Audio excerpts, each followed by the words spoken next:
Savings goals keeping you up at night? Let a Regions banker help you build a Regions Green Print plan, a free financial roadmap personalized for what matters to you. Start building your financial confidence. Visit Regions.com to find a branch near you. Regions Bank, member FDIC.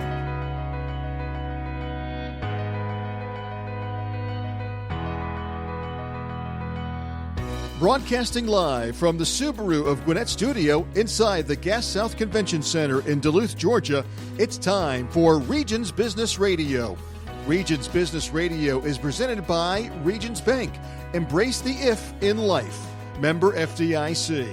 Now, here's your host, J.D. Mealor. Thank you, Mike Salmon. J.D. Mealor here, North Georgia Market Executive for Regions Bank. And we have an episode today that I believe is going to reach far and wide for business owners and executives, not only across Northeast Georgia, but across the footprint of Regions Bank and beyond worldwide, because today's topic is so compelling and our guest is amazingly smart and engaged with our topic today. But I want to start with a little bit of a quote. I can't necessarily attribute the quote to anyone other than he was a world heavyweight boxing champion when I was much younger than I am now. And the quote goes something like this: everyone has a plan until they get punched in the mouth. You may not understand what that means, but if you give it some thought for a minute, we can apply it to a variety of situations in life. And we think things are going to go one way, and then bam, out of nowhere, something catches us off guard. Something hits us out of the blue. We're faced with decisions that we otherwise would not have known that we even need to make or consider or think about. And I think that boxer was right. We all have a plan until we get punched in the mouth. In life, it can be tragedy. It could be opportunity. And for the business owner, for an executive, for an entrepreneur, we need to not only have a plan and fear getting punched in the mouth, we need to have a plan and expect it and be ready to go when it happens. So, our guest today is a friend of mine, Bryan Koepp. He's our wealth management executive at Regions Bank. Did I say that right, Bryan? Wealth planning executive. Wealth planning. I messed it up. I would say my boss would probably go, he's not the wealth management executive. So yeah, I guess that's right. But no, really. Who do I need to apologize to? But don't worry about that. We got great culture here at the organization. We do. Good chuckle. But I would tell you that wealth planning executive is the title for my role. But that being said, the beauty of it is that it transcends that title in the sense that we really work with all parts of our organization on these subsequent questions. And you know that's vital to make sure that we put business owners in the best position to be successful. We didn't sort of pre-discuss this in our sort of pre-production conversation, but Bryan, you were involved with a very unique success that we had coming out of COVID in my market. And I'm just using some round figures. I'm not going to talk about specific names, but if memory serves correctly, in the year 2021, our team in North Georgia, we had clients, 4 or 5 clients that sold their businesses. Probably total wealth event of all those combined, several $100 million. And believe it or not, 85 to 90% of those assets stayed with our private wealth group. That's unheard of in our industry, where you have some really big players in that wealth planning, wealth management world, and I think we go toe-to-toe with the best of them. In my personal experience, and these are business owners that I've known for years, and they had a liquidity event. We're recording in April of 2024, so about 3 years ago, at this very time, I had one of those clients here in the Gwinnett area for a golf event that the Champions Tour holds. From April of that year to November of that year, the value of his company, what he was offered compared to what he sold for, increased by $100 million. Those assets stayed with us. all that to get to this, as the wealth planning executive, we're really good at what we do, are we not? I would tell you that I'm very confident in what we do. And the story that you told, again, the genesis of that was the great relationship building that you and your team had, and then our commitment to stay the course. And so, I mean, that's a great tenet of, if you want to put business owners in the position to be successful, it's about conversation like we're having today. Mm-hmm. And in many respects, it really is. And I'll tell you, I'll just tell you about myself. I'm entering almost my 25th year of professional life. Came out of law school in 2000. Don't practice, obviously, for the bank. Mm-hmm. But when I came out of law school, came into financial services. The baby boomers and the transition of businesses was one of the big core issues. And it was, this is going to be the event of the century. And they were, looking, you have a lot of people that do a, survey on these sort of things, and hey, this is a $10 to $20 trillion opportunity, and we're going to see a transformation of both businesses and also wealth to the next generations, et cetera, et cetera. So, JD, let me ask you this. I'm 25 years older. I'm sitting here approaching a 0 birthday. Okay, I'll let you all out listening guess what 0 that is. And go out and Google, and it's the same problem. So when I look at that and I diagnose, well, what's going on? Well, a number of things. One is this, is that there have been so many businesses that have been successfully transitioned. But generally speaking, it's a 3 in 10 shot to accomplish that. And what, 30%? 30%, yeah, from first generation to second generation. 30% success rate? Yeah. So you've got 7 that kind of fall to the wayside. And so, that statistic has been around for a couple decades, right? Okay.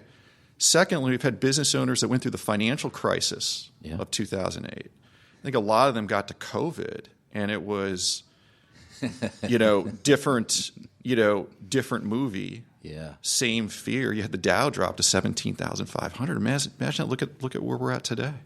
Yeah. Right? Wow.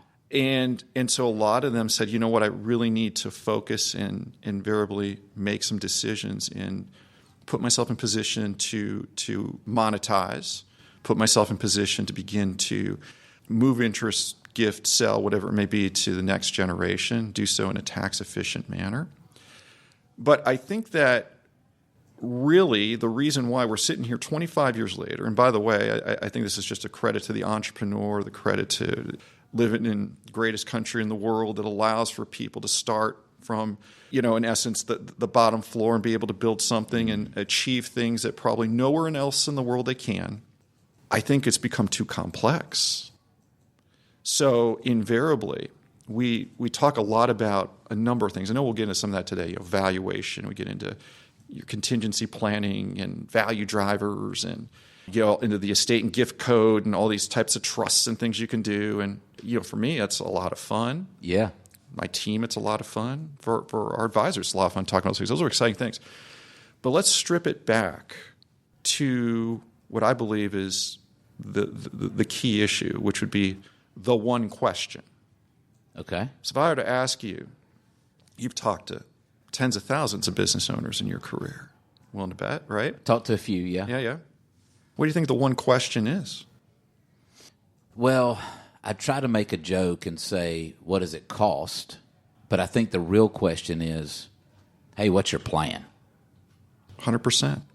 And I think if we approach this with each and every business owner, no matter where they are in that cycle, you put them on the potential highway to get them to where they need to be. So really the one question is, if you have a plan, and we know a lot of business owners, it's up here, right? It's in the noggin. It is, yeah. And it's secret, locked up. And by the way, in advising for 25 years and talking to a lot of business owners across the country and even internationally, it's amazing some of the creative things that come out, which are great because every business is different. Every potential combination of solutions is different. We need to we need to think about that. It's in essence targeting the DNA of the family and DNA of the business itself.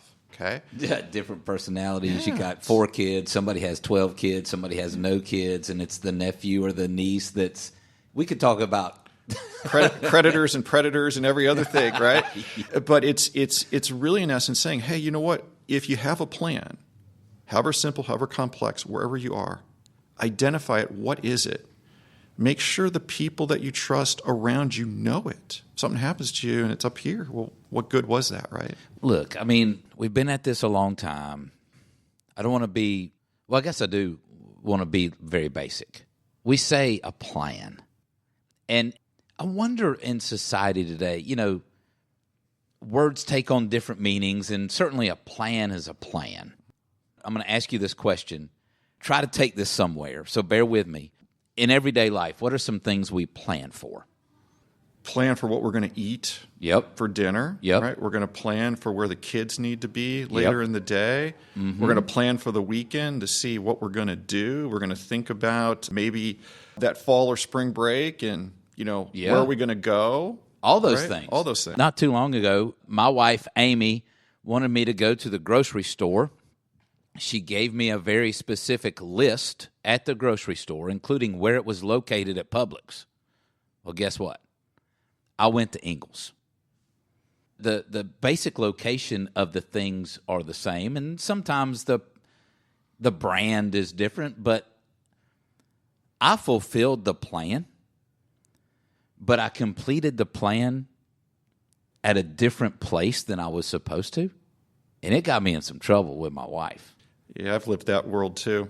Usually in our house, and my wife's Amy as well. Oh, nice. Yeah. We're in the Amy Club. Yeah, Amy Club, yeah. I've been married almost 23 years. But still, it's funny because generally it's the Costco question, which is, why'd you come home with another 70 cans of Coke and, a bunch of other things that probably if she would have gone, she would have bought the same stuff. But I can relate to exactly what you're talking about. And I bring it up. It's so simple. It's so basic. But I bring it up because she had an expectation about what I was going to get and where I was going to get it from. I had a different thought about, well, it's easier for me to take a right into this location than go down the road and I know I'm taking it to a very basic level. But we had our reasons that each of us wanted this particular thing to go in a particular way. She was frustrated that I didn't go where she wanted me to go, and I was frustrated that she even cared because I still got. The point I'm making is I didn't follow the plan. Now, I don't think our wealth planning exec is going to be in the business of helping you plan your grocery run. That's not what I'm saying. I'm trying to just draw this very simple picture that without a plan and without managing expectations around that plan, the likelihood of success is very small. You said 30% of businesses transition effectively. We need to get that to 100. Yeah, I would say that unless you play Major League Baseball, 30% is a failing statistic. If you hit 300, you're going to make a lot of money with a professional baseball team. That's right. Any other industry, 30% probably results in a lot of people looking at the spreadsheet and saying, there's a lot of room for subsequent improvement. Yes. I think when you're talking about the word plan, by the way, I think here would be the way that I would think about this a little bit more multidimensionally. Okay. When you're thinking about your business, you're thinking about your personal planning, which would be the estate side, the income reinvestment, all these sort of things. Planning is a verb. Plan is a noun. We should focus on planning as a verb. And it's to the point that you just raised, which is you need to adapt, right? Mm-hmm. If we're not tactical in regards to how we approach planning versus, having a plan, the binder, which is the dinosaur, is going to end up on your shelf, and your kid's going to find it someday and go, God, Dad, what is this? Yeah. And you're going to blow the dust off and be like, somebody ran some numbers for me 20 years ago, and lo and behold, did it come true or not? In my mind, the evolution of advisory is tactical planning. And so invariably you can't time the marketplace. So the stories that you raised earlier, did a business owner say, you know what, this event COVID's going to come along, okay, and then 1 year later I'm going to be sitting there, I'm going to talk to an M&A advisor, and we're going to cross the finish line and pop the cork because we sold our business for 9 digits. No. There's so much variability in regards to where we can go, where you can go. And so the key there is monitoring that, raising what's most important. So goals, and I know we talk a lot about goals, but goals are important because it puts us focused on where we want to go. And we've got the basic goals of, working through a day and having a successful day, all the way to the stretch goals. What could be, which is really exciting. If we lose sight of that, and I think that a lot of times through some of the things we've been through, both, economically, politically, socially, it's easy to lose sight of that. Yeah. We're all guilty of that. Come back to what could be.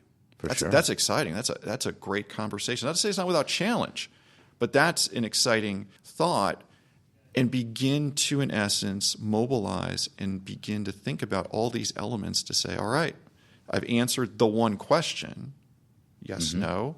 How then do I begin to build the foundation and then the next stories of that skyscraper to ultimately get me to the prize? Well, the business owner that's listening to us right now, Bryan, they woke up this morning, they knew they had to go, I'm going to say, make their widget, prepare their service, crank up their truck, whatever it may be.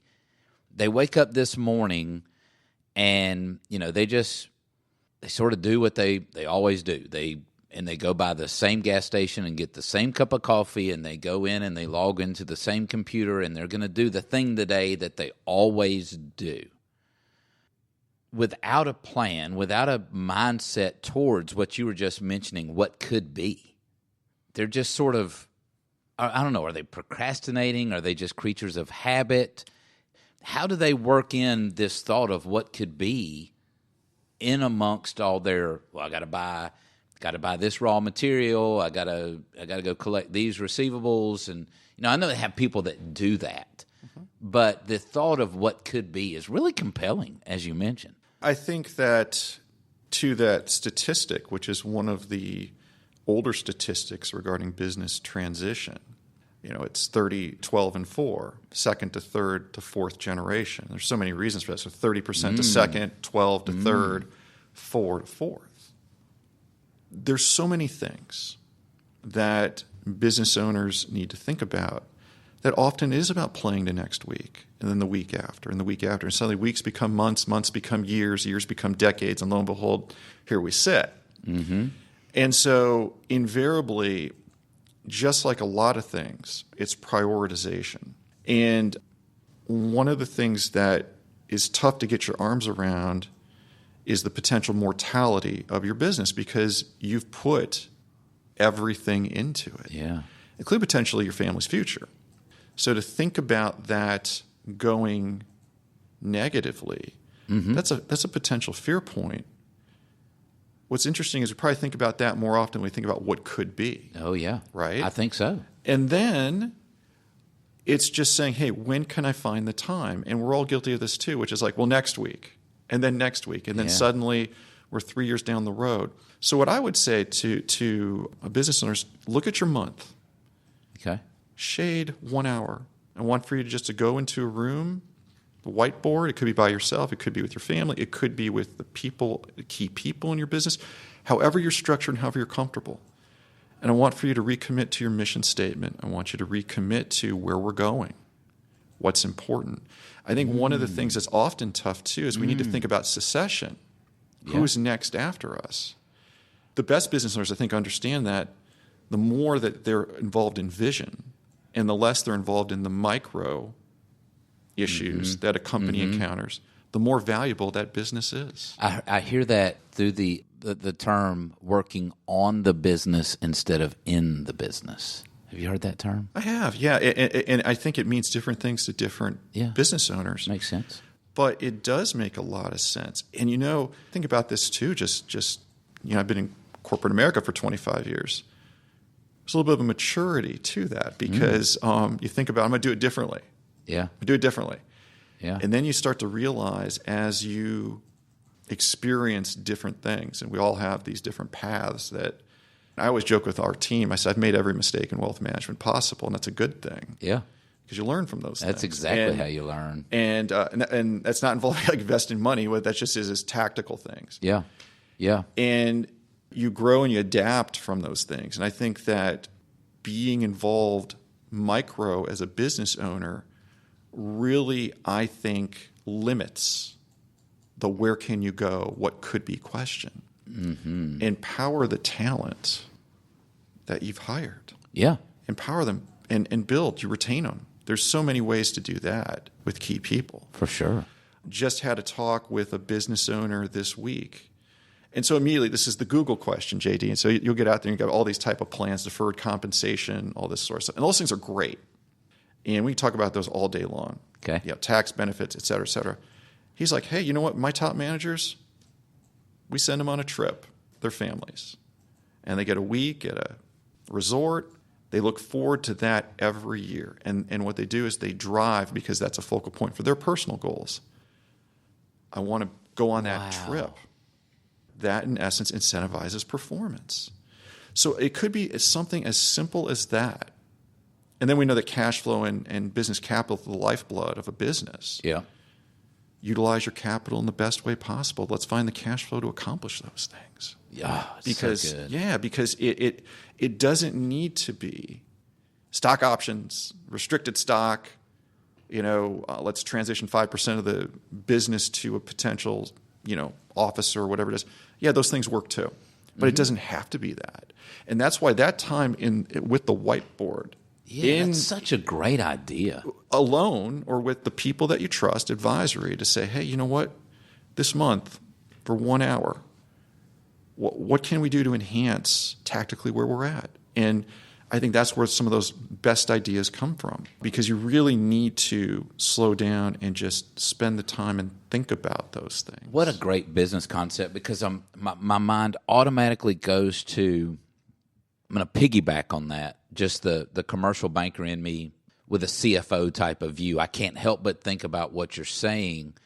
Regardless of size, a business owner to have that session that you're talking about, that whiteboard session with the stakeholders, their partners, their family. I'm just getting geeky on this for a minute. If you could think about, sort of a month-end meeting where a business owner gets his executives, his stakeholders together, they review the financial package. Woo, CFO, you better be ready. You better have a good financial package. We need to talk about where the risks are. And then you transition into where are we on our plan? Not just our productivity plan, not our profitability plan, our next generation plan. A company that focuses on those things will be far better prepared, and I'm assuming not just more profitable, but more valuable going forward. I think that you get into so many considerations there. The first one is beauty is in the eye of the beholder regarding business value. So it's that picture, where the tax assessor sees your house one way, the owner sees it another. Well, exactly right. And technically, too, if we're thinking about transitioning business interests to children, second generation, what you really want is the lowest IRS defensible valuation possible based upon lack of marketability, lack of control, generally a minority share value, the ability to maintain control of that business. Revenue ruling 5960 is still in essence, the standard in regards to how the IRS is going to look at that, and having a independent third-party valuation meets that need. That's actually very contrary to what business owners would be thinking about. You're like, well, Bryan, you're asking me to drive value, and what you're saying here is I want to discount my business. Yeah, because the goal is this. If I'm looking to sell, if I'm looking at a third-party sales sort of situation, it's a pricing value. I want to drive value to be able to set myself up to monetize. Now, the great, triple bank shot is, well, what if I want both? We all want a lot of things. If you plan right, you can have both. Yeah. It's the pre-planning. It's thinking about, okay, how do I want my children to accept wealth. Wealth can be both a blessing and a curse. How do I make sure that I have the income for the family unit, spouse, to drive and make sure that I don't carve too much off, which now says, I worked my whole life and now the kids have it all, and here we are asking the kids for money. We don't want to do that, right? Yeah. So that's not a good position to be in either. But doing solid pre-planning out of the gate sets you up for multiple options. Hey, I know that this will go public after the NFL draft, but think about some of the best NFL teams and what they've done in the draft. And a lot of times it's trading a draft pick for 3 draft picks. Yeah. Okay? So I trade from middle of the first round and I get a low first-round pick and maybe 2 second-round picks.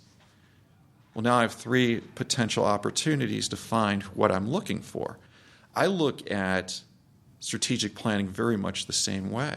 Create additional options because life is going to throw us curves, unintended questions, and most importantly, that's immediately people go there. It's like, well, what if something happens to me? What if something happens economically, whatever? Well, let's think about what are the opportunities. Yeah. Think about this. I mean, business owners that say, hey, you know what, I want to exit or transition in 10 years. Well, there might be the opportunity to buy 2 businesses in the next 10 years to set yourself up for that ultimate M&A event. Right. We need to keep our eyes and minds open to that. Yeah. So it comes back to just so many combinations and solutions. That's where it's identifying and prioritizing. Here's where I want to go with the ability to subsequently adapt. I think as well, back to the point on family businesses and the lowest defensible valuation, end of 2025 is going to be interesting because when the ball comes down in Times Square and Ryan Seacrest says, happy 2026, which will be here before we know it, which is amazing. The current tax act, the Jobs Cuts Act, 2018, goes away. And what's amazing about that, so it's a sunset. So what's amazing about that, JD, is that Congress has to do nothing to have that happen. No vote, poof. Everything goes back to prior to 2018. And what that means is income tax rates, as far as your 1040 rate, goes up. The estate and gift tax, which we have a $13.61 million exemption per individual. So think about that, multiply that. That's over $27 million per married couple to pass today. Think about the business owners that we talk to who are worth upwards of over $20 million. They could have an amazing wealth event by simply thinking about over the next year and a half, how do we structure the right way? Does that go retroactive to a smaller amount? What would happen would be is it would retroactively go back to the 2018 level, which was approximately just north of $5 million with an inflation adjuster. So right now the odds are you're talking about a $7 million exemption. So think about that. You go from 27 plus with an inflation adjustment for next year and essentially cut it in half. Whoa. Then you get to the issue of, well, what is the federal gift and estate tax? Right now it's 40. It would go back up to 45. So you're talking about now a real significant life event that occurs on this transition to generation question. But I wouldn't say more importantly than that, but as important as that, we always get fixated on that because that's significant. Income taxes, they're going to go up too. And so that's important because you'd be paying additionally, a couple of additional percentage points, so back to 39.6 in the top bracket. You're talking about those numbers, those rates going up as well. That's an additional distribution effect on companies. So as well then too, let's think about time. So year and a half away, a little bit more than that. We've got Saturdays and Sundays. I would never advise a client to be focusing on this on Saturday at 2 o'clock. You should be with your family, enjoying yourself. Take away those days. You probably have less than 400 days to think about this now. If you take away the weekends, okay? Yep. And you're just talking about Monday to Friday, that's why that whiteboard session is so vitally important.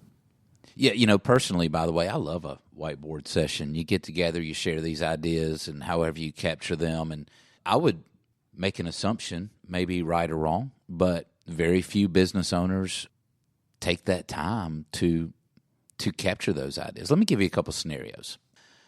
Last fall, I was having lunch with a client, and he shared his concerns about what he called the day after. What happens the day after? If something happens to him on a Friday, how does his business operate on a Monday, and what does it mean to his family and kids if he's no longer there? And that question was pretty broad in my mind, because it wasn't just the planning of generational wealth transfer. It was also keeping the business going in the event that tragedy should behold him. So, I mean, what would you say to somebody like that? A lot of elements there to think about. There is, yeah. I know it's a broad question. But let's attack it. Yeah. So I would say this. If you do the correct strategic planning, the ball isn't going to find you in the field. How many times has there been a defensive change in a baseball game? Somebody comes in cold, and suddenly the first crack of the bat, the ball ends up going towards that player. And it's like, wow, just off the bench. Or somebody who's pinch hitting in the ninth inning, cold off the bench. It's like, I got to look at a 100-mile-an-hour fastball and connect. Yeah.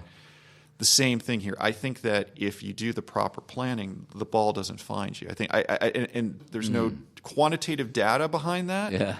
It's more what I would call eye test. Just circumstantial to some extent. Circumstantial, right?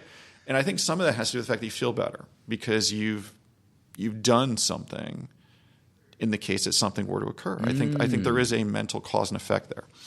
But let's get to actually the elements of that question. I think the first thing would be let's say we do nothing. What are the risks? Well, the first one is the risk to business value.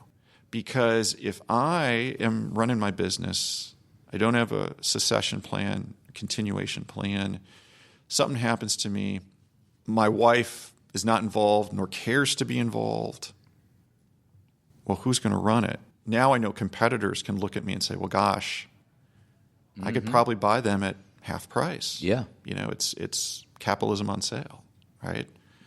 So that's issue number one. Issue number two is the key people. So if I'm a key person, if I'm somebody that's there that I'm being counted on, and now that becomes a tedious situation, I don't know who's on the 15th and 30th of every month I'm going to be paid. I'm going to start looking. Yep. Even though, and by the way, that's completely understandable and justifiable. That's not a loyalty thing, right? Because you're loyal to your family too, right? Yep. So I would not look at a key employee in a negative light doing that. They're taking care of themselves, but you run the risk then of losing key talent. Business value drops again, and invariably, the core asset that made the family unit run is discounted or no more. Yep. That's a tough thing. You also get to the issue of credit and keeping the lights on and these sort of things. I think then, so let's just talk about what you could do in that situation. Yeah. Called a contingency plan. What if the best laid plans don't work? Okay. Who's going to step up in those roles to handle that, to handle the ownership for a period of time? That's why having a strong CFO, having strong key people, in essence, working on the business versus in the business is so vitally important. We minimize that more. And making sure they know. Yeah. That they're prepared for that. It's not morbid. It's the fact that if change comes, I want you to have up until this point managed your experience and focus your decision making as if this day was inevitable that it was coming, so that you'll be ready. I'm sorry to interrupt. I'm just thinking about, you got to share it. You got to set the expectation. You got to say, hey, we need to know on a regular basis that if this happens, this is what we do. And Mr. Ms. Key employee, this is your responsibility. Be ready for it. So I think it starts with the people. I think secondly, think about your credit relationship. So is the bank more comfortable?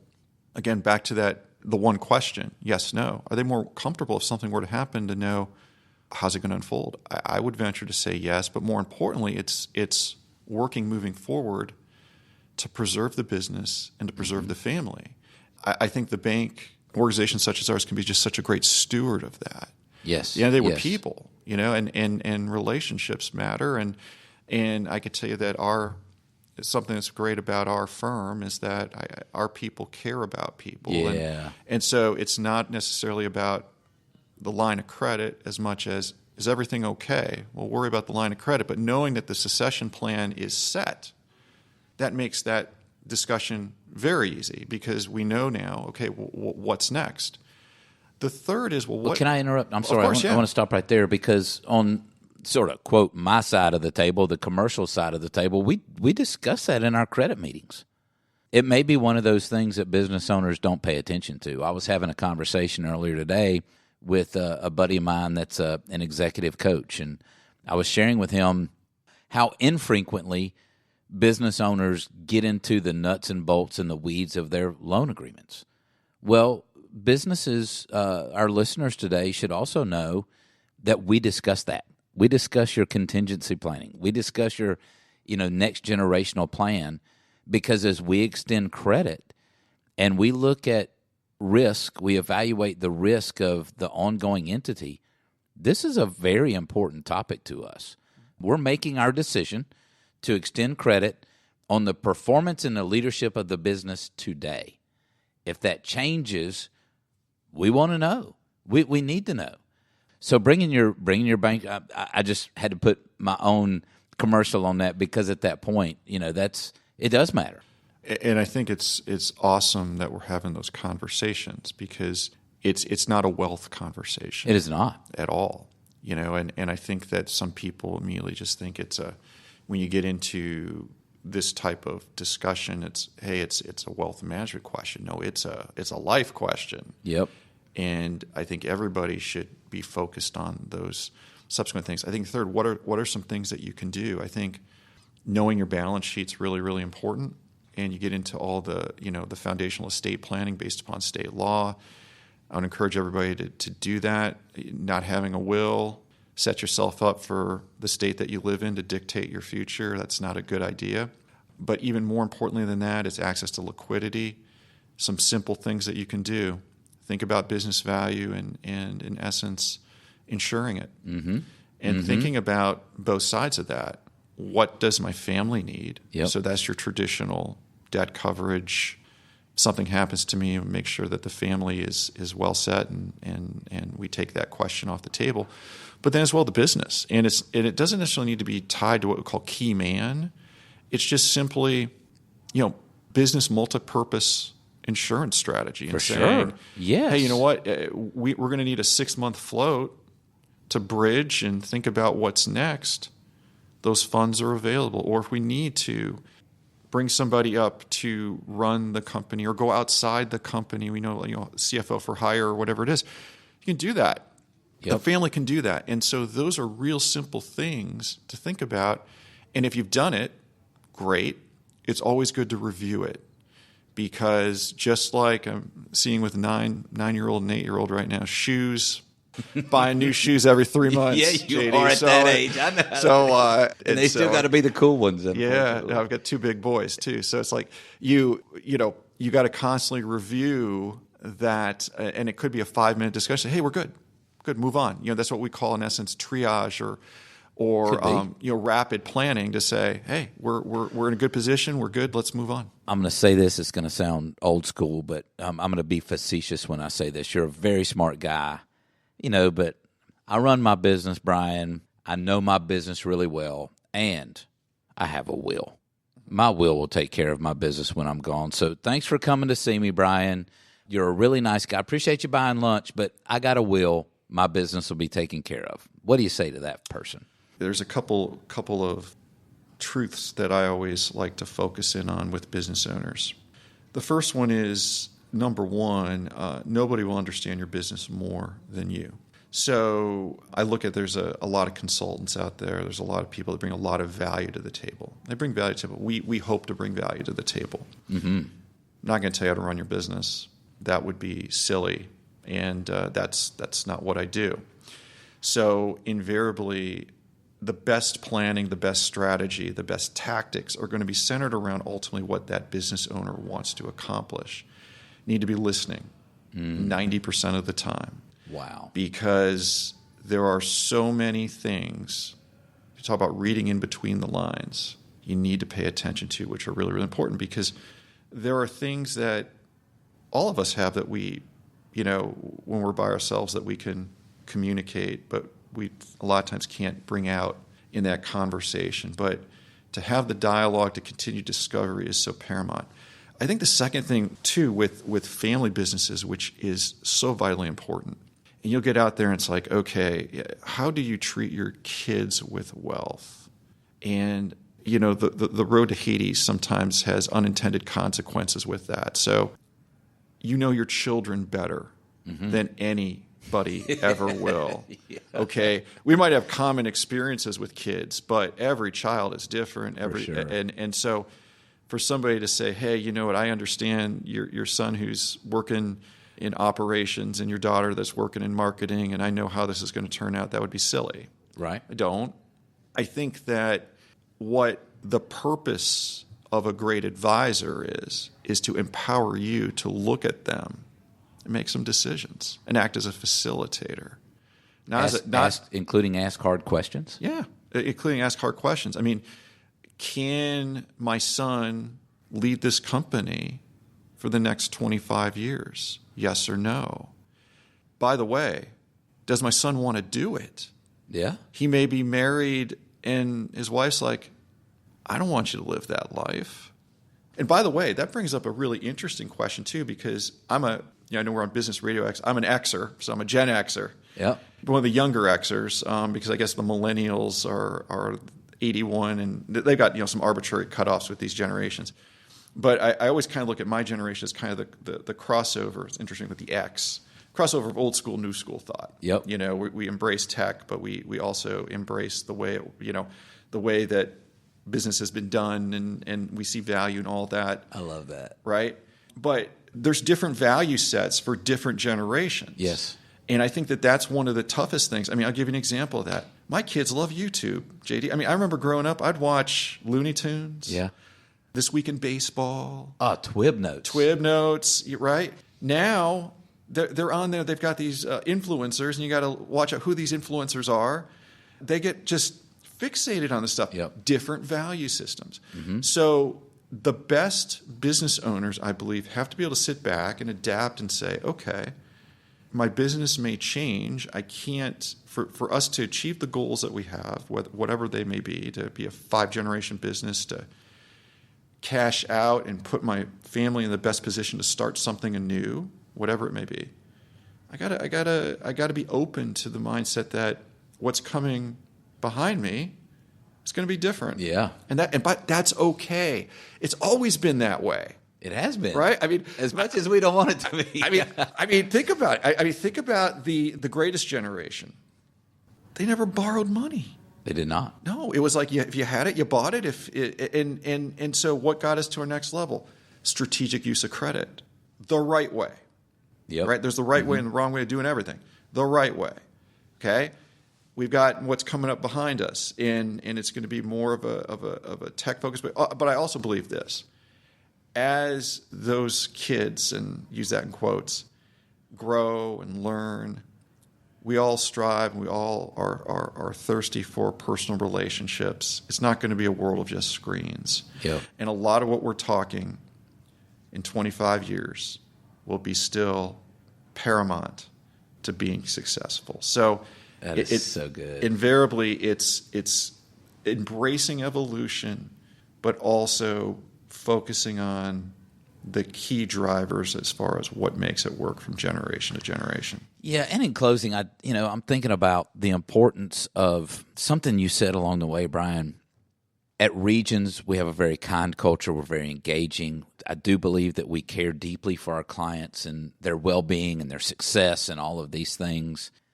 And thinking about, you were describing a conversation with maybe a son or a daughter. The daughter's in marketing, the son's in operations, and the perspective that we can bring from our experience, even something as simple as going to the location to observe how things are running, getting to build relationships with sort of multiple people in the organization in a way that as their advisor, we can give feedback, because what happens a lot of time, we have blind spots. We We don't always want to think that little Johnny isn't capable of running this business when we sell it to him.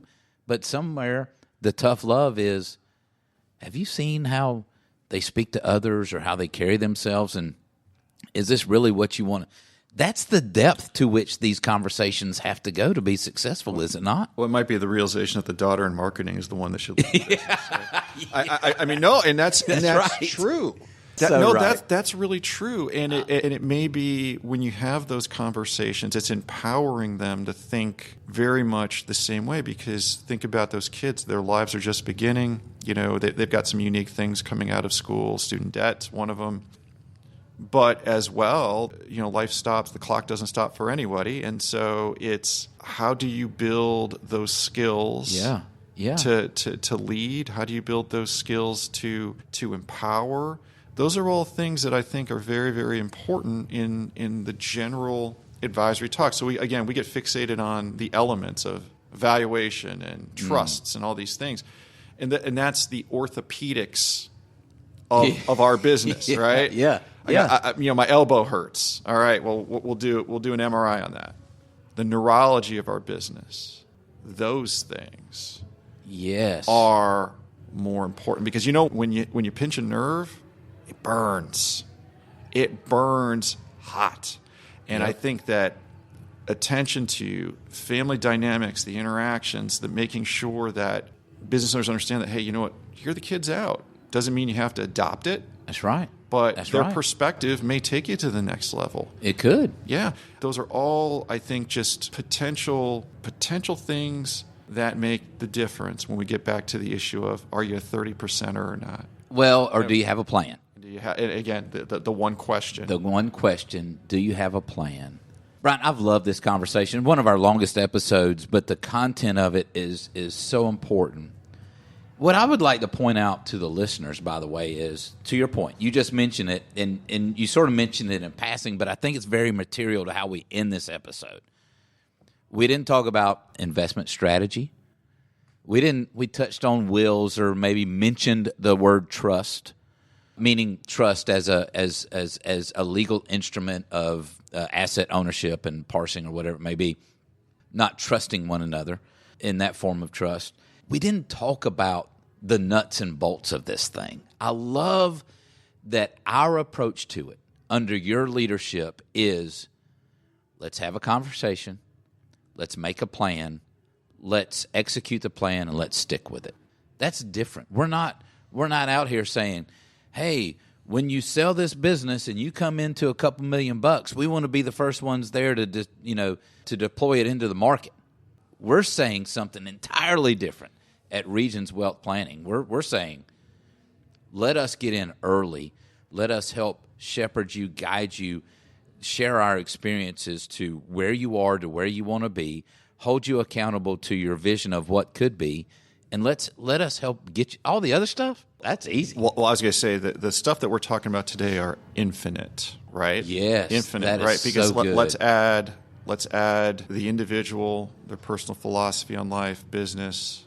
You add family dynamics, all different people. Nobody's the same. Infinite.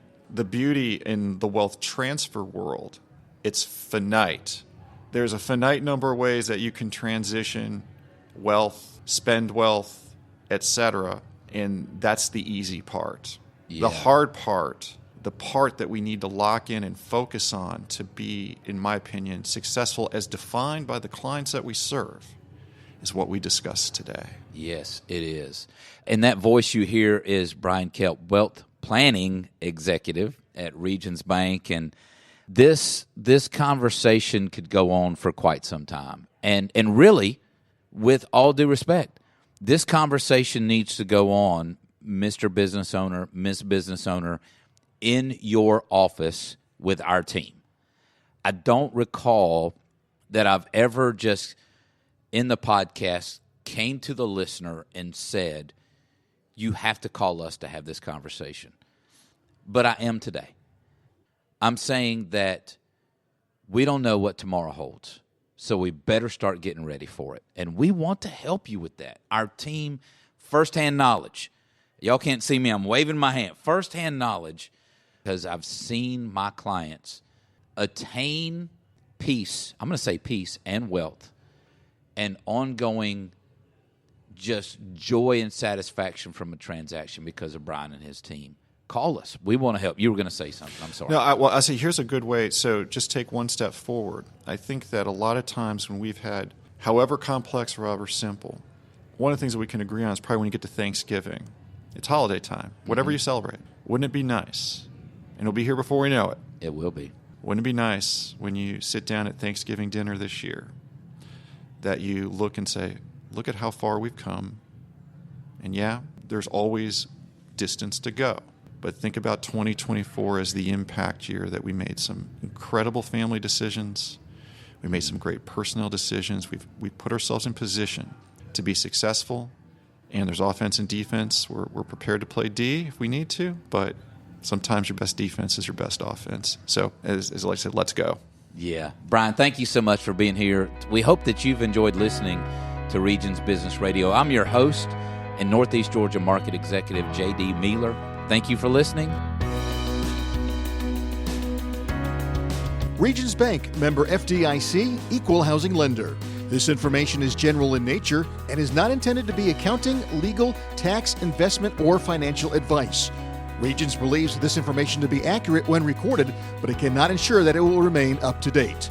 Consult an appropriate professional concerning your specific situation. This information should not be construed as a recommendation of a specific course of action for any individual or business. All Regions products and services are subject to qualification requirements, terms, conditions, fees, and credit approval. Investment products may lose value, are not FDIC insured, are not bank guaranteed, are not deposits, are not a condition of any banking activity, and are not insured by any government entity. Regions reminds its customers that they should be vigilant about fraud and security and that they are responsible for taking action to protect their computer systems. Fraud prevention requires a continuous review of your policies and practices as the threat evolves daily. There is no guarantee that all fraudulent transactions will be prevented or that related financial losses will not occur. Visit Regions.com/stop fraud or speak with your banker for further information on how you can prevent fraud.